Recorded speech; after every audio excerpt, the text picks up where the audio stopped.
Hey everybody, and welcome back to another F1 Roundup brought to you by the brilliant Seedstream F1 app. Now, it was the Qatar Grand Prix weekend, and it was an absolute belter, wasn't it? On so many different levels. It was fascinating for lots of different reasons, I think. I was commentating on Friday for the BBC, where the picture looked completely different to the picture that we saw yesterday in the Grand Prix itself.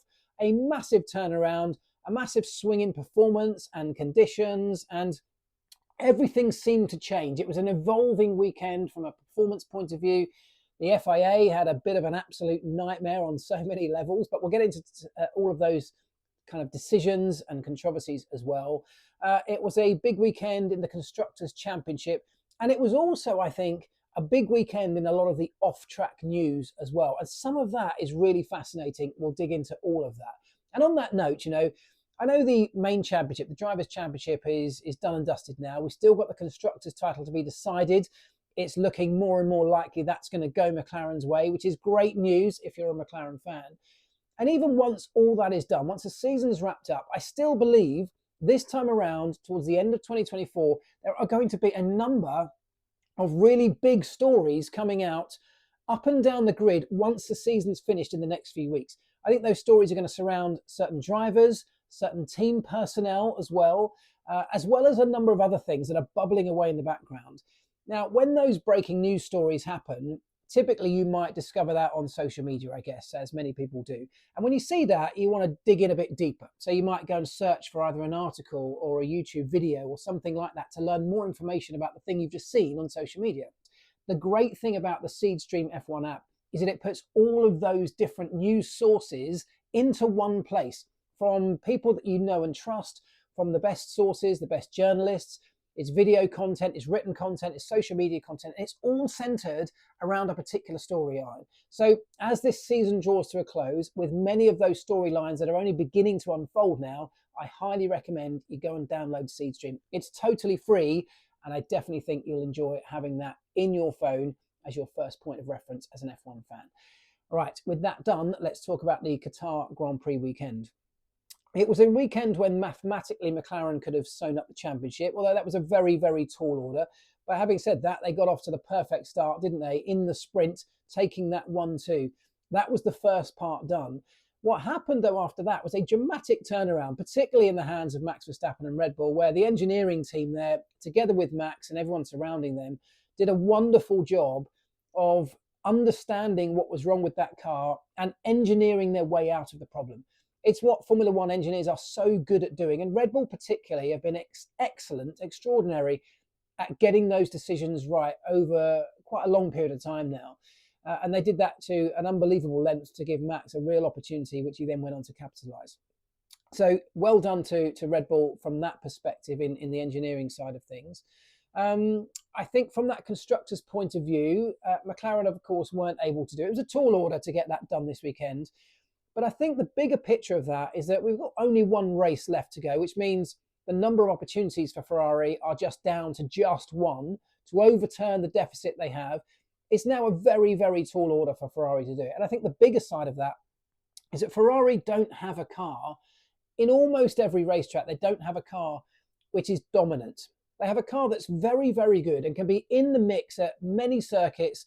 They've really got on top of that. The trajectory they've on has been an upward one, and they have really excelled at certain racetracks. And obviously, certain places, even like Vegas, when they had a real opportunity to do a much better job than McLaren, it was someone else that still did an even better job in terms of Mercedes that day. So they haven't had a car that's been able to consistently dominate. Whereas McLaren, when they get things right, that's exactly what they are able to do. And I think that's the difference between those two cars. And that's why when we go to Abu Dhabi, just a few days' time, yeah, there's a good chance that it could really suit the Ferrari. But I also think it'll suit the McLaren generally as well. Whoever actually comes out on top, I don't know. But I don't see the swing being enough that Ferrari are going to be able to dominate over a struggling McLaren and take a massive points haul, which is effectively what they need to do. It's looking highly likely, bar some extraordinary circumstances, that McLaren will get their first Constructors' Championship in 26 years. And that is an unbelievable achievement. It would be unbelievable and deserved by either team, whoever ends up taking it. But I think if it goes McLaren as we expect, what a wonderful way to finish off a season for McLaren, where they had this dramatic turnaround in on-track performance, but in the wider sense, over the last 5 or 6 years, have been turning the team round behind the scenes, and this would be wonderful payback for all that hard work and sacrifice that's gone in. We will see. We'll keep an eye on that one. What else can we talk about? The FIA had a difficult weekend, I think we can put it. We'll get into the actual decisions that were made, but I think when I say a difficult weekend, I think lots of things happened that didn't quite go smoothly for them. Of course, we know about there's been sackings behind the scenes. We talked about that on air with the BBC on Friday. Another major sacking of a chief steward in the week building up to the Grand Prix. Sacking of the deputy F2 race director, who was due to step up and be F2 race director, which meant that the Formula One race director had to effectively be race director for all of the events on track this weekend.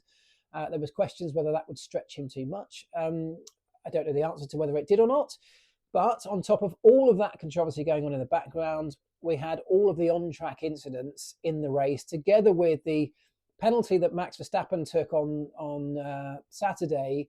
A really well taken pole position for the sprint, which he was for the Grand Prix, which he was then demoted by 1 place, as you know. I thought that was a very, very harsh penalty. I still don't really understand how that's ended up coming down as a penalty for Max Verstappen.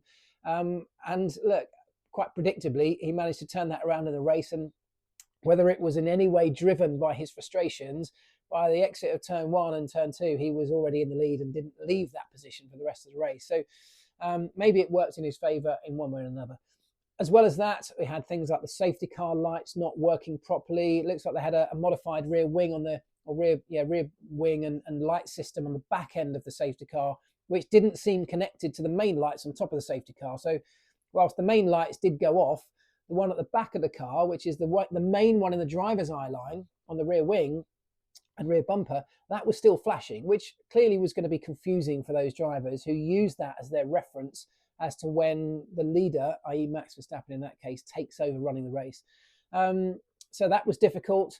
And then we had the whole incident in the Grand Prix with Alex Albon's mirror ending up on the racetrack. Lots of questions about how they handled that and should they have done things differently. Look, I don't want to criticise too much because I think those are always difficult decisions. To throw a safety car for a single mirror would have on many occasions seemed extreme. We can't have marshals just running onto the circuit to pick it up in racing conditions. That is clearly too dangerous, and there's no way we should ever allow that to happen. Throwing a virtual safety car possibly could have been the solution, but the problem was the cars were spaced out so much around the circuit, even with the virtual safety car, there wasn't really a clear enough big gap to get a marshal on track to recover that piece safely. I think that's questionable. I think possibly there was, but it was borderline. And whenever there's a borderline safety decision, to err on the side of safety, you have to say is probably the right decision. So in the end, only when it was smashed to pieces and people started getting punctures, which is incredibly harsh for those people, did they eventually throw the safety car. And as ever, when that happens, the timing of that will favour some people and it will hamper others. There's nothing we can say too much about that. That is just luck, because even if they'd thrown a safety car earlier, it would have had a similar effect, maybe just on different people. So that was questionable. It's been questioned around the sport.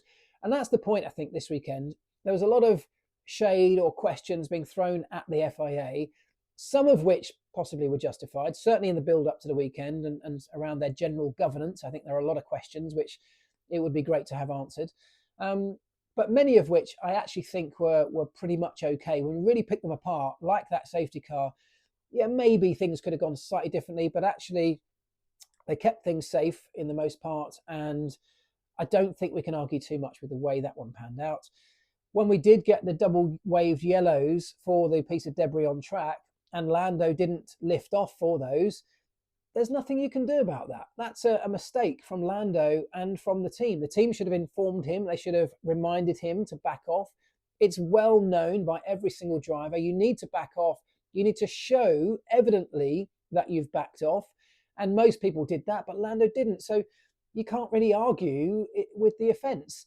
And as for the penalty, not slowing down for double waved yellows is a very serious offence. In that particular incident, in those particular set of circumstances, there may not have been the same danger there might have been at another set of circumstances, perhaps where there was a big crash, people on the racetrack, drivers getting out of crash cars. But that doesn't really matter. You have to slow down for when the double waved yellows. The drivers have to take those double waved yellows very, very seriously, and Lando failed to do that. So unfortunately, it goes down as another mistake by team and or driver. And those are the kind of mistakes that have really hampered McLaren this season. They're also the kind of mistakes that, as I keep saying on this channel, are probably quite normal for a team that's figuring out how to operate under this immense pressure at the front. And by making those mistakes, they've learnt a big lesson. They probably won't make that mistake again. And I think coming into next year, where we've got the same kind of cars coming into next season, same rule set, there's a very good chance McLaren, through these mistakes, will be very, very well prepared to take a full-on title challenge right from the off next year. So, yeah, look, I think the other one was Lewis Hamilton's speeding in the pit lane penalty. Again, you can't really argue with that. He was, the actual severity of the penalty is determined by how far over the speed limit you were going, and he just forgot to press the button. That was another mistake. Consequently, he actually went over that speed limit by quite a long way, and so the penalty that he got was actually the one recommended in the rules as well. So again, it seemed harsh at the time, because quite often you see a 5-second penalty for other offences like that, but that's because normally you hit the pit lane speed limit button and you might just judge that wrong by half a second or so. So you might be 1, 2, 3, 4 miles an hour over the speed limit. Lewis was much more than that, and the penalty reflected it. So again, we can look at a lot of the decisions that happened with the FIA. I think most of them were pretty much okay.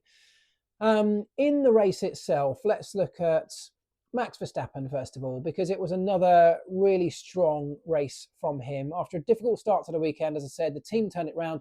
He nailed that, didn't he? Through anger or frustration, whatever it was, he got past George very early on and then was able to control the race, and he did so perfectly well. He had everything under control, bar that second restart after the safety car where things got a little bit spicy, as I think he said. He actually did a very good job of keeping all that measured and under control, controlling gaps, looking after tyres, the team making good decisions. And there's nothing really, I think, that we can fault Max for too much on that one. So a really, really good job from them. From McLaren's point of view, as I said, that mistake by Lando and team was quite a costly one, because the reality is they may well have had a car and driver combination able to challenge for the win. We will never know, but it might well have happened, because he was actually really fired up. The car was working very well. We saw that even towards the end of the race as he's coming back from the rearward positions. It could have been a very different story had Lando been up there fighting. Anyway, it wasn't, and we know the result of that. Let's look at Mercedes. George Russell, I think, probably ended up where he should have ended up in terms of the overall performance. The temperatures just weren't cool enough, like they were in Vegas, to really suit the Mercedes and enable them to look after their tyres in a race. And gradually, the performance just disappeared. Over the one lap where they can warm their tyres up very quickly, they did so and put that into really good effect. But over the race, it's much more about managing those temperatures. And in that Mercedes, where they do that so easily and so readily, you end up at the upper limit, where it's all about keeping temperatures down and under control. In Vegas, that wasn't a major issue for them. Here it was, just about. A few more degrees cooler, and maybe it had swung into their window and things would have been different. But that's the way that played out. From Lewis Hamilton's point of view, it was a disaster. The whole weekend was a disaster, wasn't it? Another one. And I think what was really sad was listening to some of the interviews with Lewis around this weekend, where he seemed so dejected. He's so ready for a change. And it's frustrating when you get to the end of a campaign, end of a long season, but even more so for him at the end of a long relationship with Mercedes, very long, where it's starting to fall apart from the great heights where things have been for such a long period of time. As he rightly said, the results here and next weekend don't matter in terms of the grand scheme of things. They won't define his relationship with the Mercedes. He won't be remembered for these few races. He'll be remembered for the 7 World Championships, all the great times that he had with Mercedes, and for the great driver that we know he is. I really hope that move to Ferrari and the fresh start is the rejuvenation that he needs, the motivation that he clearly now does need. It's not often we say that with Lewis, but I think he said after the weekend, don't judge me by how many times I fall, judge me by how many times I get up. And knowing what I know about Lewis, I know he'll get up again. And I know that there's this move at the end of the season, the break that will come with the off season, and then the switch to Ferrari will be exactly what he needs. The slight worry will always be that if he gets in that Ferrari for the first time, gets measured up against Charles, and he's nowhere near the pace, particularly in qualifying, well, then those little demons that are clearly inside his head could easily start to resurface. And that will be another question where we'll see what Lewis is made of in about 6 months' time or so. Less than that, obviously, less than 6 months. So that was them. What else do we need to talk about? Well, look, I think from the race point of view, I thought it was really interesting. Great job by Fernando Alonso and Aston Martin in thinking on their feet in strategy. It seemed like a really smart move, and it was. Great job by Guan Yu Zhou for getting the first points for Sauber. I'm so pleased that they haven't had to go through a season pointless, as it were. That was a great result. Another great result from Gasly as well, coming home in P5 and holding off Carlos Sainz towards the end. So some really strong performances right throughout the field, some of which went largely unnoticed because the battles going on at the front. But actually it was the sort of a tale of all the teammates, which was somewhat the biggest story. Talked about Lewis Hamilton. I think that's quite a big story in his mindset and the way he feels right now, because clearly, and I've seen this firsthand, Lewis's emotional side is intrinsically linked to his performance on track. I may have said this before, but when he was going out with Nicole Scherzinger in this tumultuous relationship that was always up and down, we always joked with the guys at Mercedes, there was more lap time in keeping the two of them together and in a relationship than there was with anything we could ever do with the car. Because when he's in a good mind space, in a good headspace, his performance is elevated. And that's, the same for all of us. What we're seeing here is that Lewis Hamilton is human. All right, he's a 7-time world champ, the greatest driver this sport's ever seen, statistically speaking. But he's human, and he has frailties, and he has moments when he's down, as well as the moments that we all love to see when he's up. So it's good to see those things, I think, to get some perspective and realise that we all go through these up and downs. He's no superhuman in that front. But it's quite a big story. And as I said, we'll keep an eye on that one as it ebbs and flows over the next weeks and then months into the new year. But the other tale of teammates was the one with, let's talk about the Pierre Gasly's teammate, Esteban Ocon, who will not be driving in Abu Dhabi for the Alpine team. Now, this may not be a massive surprise. I don't think this is a huge surprise. I think I could have seen this coming from quite a few races ago. The relationship's been breaking down between Esteban Ocon and the team for quite some time. Clearly, he wants to be able to drive for Haas as quickly as possible. He wants to get out of this Alpine family and get into his new role, get into his new job, get some feedback, get an understanding of what the car and team are like to work with. And he can do that in Abu Dhabi in the post-race test, but only with the blessings of Alpine. And to do that, it feels like he's negotiated his way out of the final race. But from an Alpine perspective, you can see where there's also benefit. The relationship's broken down. They are clearly not getting the best out of each other. There's no love lost between the two. And they get an early opportunity to see Jack Doohan. Jack Doohan gets this great opportunity to get a full race weekend under his belt before a full campaign next year. Massively valuable in an era of very limited testing. So whilst it seems like a really disappointing and harsh outcome to the end of a season and the end of a long period between driver and team, I actually think it's probably the best thing for all parties involved. I don't think there's a particular loser here. So I think that on the face of it looks bad, but actually is quite a good one. And the other one that I think is really interesting that really came to play towards the end of the post-race analysis yesterday was the interview with Christian Horner and Sky Sports, where Christian talked about Sergio Perez and his future at the team being very much in the hands of Sergio Perez. And he doesn't mean in terms of results. He doesn't mean he needs to up his game to keep his drive. He means let's get through Abu Dhabi and then it'll be up to Sergio to make a decision. Now, I'm sorry, but that's nonsense. There is no way that Sergio is making that decision, because what if Sergio decides, well, actually, I want to carry on at the team? The team can't possibly continue with Sergio Perez for next year. It's already cost them one Constructors Championship this year. It'll almost certainly do the same next year, because there's no sign of Sergio suddenly improving in a car that's going to be very, very similar.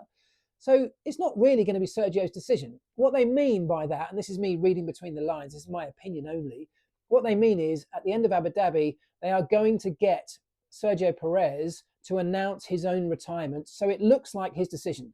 as opposed to him being sacked by the team, which would be a disappointing way for a driver to end what could be the end of his Formula One career. So it feels like an agreement may well have been reached behind the scenes where they will orchestrate a situation where no decision by the team is made, but then Sergio is able to make his own structured and well-timed announcement for his own future, in which he will probably say he wants to step down from the team and pursue other opportunities or whatever he decides he wants to do. That will then allow Red Bull to bring in someone else to fill that seat. So I'm sure that's what we're going to find. I'm almost certain that's what we're going to see happening over the next week or so. The then big question is, who on earth do Red Bull put in that seat?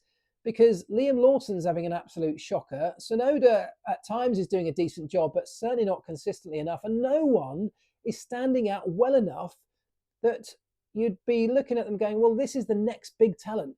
Franco Colapinto has been talked about in that role, but even his performances have sort of disappeared a little bit to some extent over the last couple of weeks, albeit very, very early in his career. If I was Red Bull, I'd be thinking about getting rid of all three of their drivers, bar Max Verstappen, and I'd be changing them all up for young talents coming through. They've got a couple of F2 drivers and others on the program way further down the line. And I know there's a risk of rushing people into Formula One, but there's a trend of bringing young drivers in. They all seem to be able to handle it pretty well these days. Most drivers, the youngsters coming through, have put on exceptional performances. And the point is that Red Bull program is there to find the next Max Verstappen. And they are going to need the next Max Verstappen at some point in the next few years. At the moment, they've got no sign of finding that person. So why not just roll the dice, bring some new people in, and just experiment and try some things, and maybe you hit the jackpot and find somebody, because the status quo for me is a bit of a nothing. And I mean no disrespect to any of those drivers, but they have to find the next world champion, the next big star of this sport. That's why the program exists. And the three that they've got in those seats alongside Max Verstappen right now are just not doing it. I would love to know what you think on that. What on earth should Red Bull do moving forward with their driver lineup? Hit me up with your suggestions in the comments. I'd love to hear it. I want to know about everything that I've talked about today. Give me your opinions and your thoughts, and anything else that you'd like to know about. Drop me a question. I'll do my very best to answer it. In the meantime, don't forget to go and download the Seedstream app in any of your app stores or via the link in this description. It's completely free, and I know you will not regret it. Thank you ever so much, guys. Have a great week. We'll be back next week for the final round of the 2024 season, and it's been a cracker, hasn't it? Have a good one. Ta-ra.